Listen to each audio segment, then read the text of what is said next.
कि chief of army staff और chief of defence forces field marshal Syed Asim Munir ने यह कहा है कि दहशतगर्दी पाकिस्तान का नहीं हिंदुस्तान का वतीरा है। हम दुश्मन को छुप कर नहीं ललकार कर मारते हैं। कौमी उलमा और मशाइख कॉन्फ्रेंस से खिताब करते हुए फील्ड मार्शल सैयद आसिम मुनीर ने कहा कि रियासत तैयबा और रियासत पाकिस्तान का आपस में एक गहरा ताल्लुक है। दिफाई मुआहदा तारीखी है। अल्लाह ताला ने तमाम मुस्लिम ममालिक में से मुहाफ़िज़ीन हरमैन का शरफ पाकिस्तान को अता किया।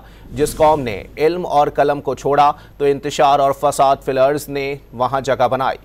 इज़्ज़त और ताकत तकसीम से नहीं, मेहनत और इल्म से हासिल होती है। उन्होंने कहा कि इस्लामी रियासत में रियासत के अलावा कोई जिहाद का हुक्म नहीं दे सकता। मुआरका हक में अल्लाह की नुसरत से कामयाबी मिली।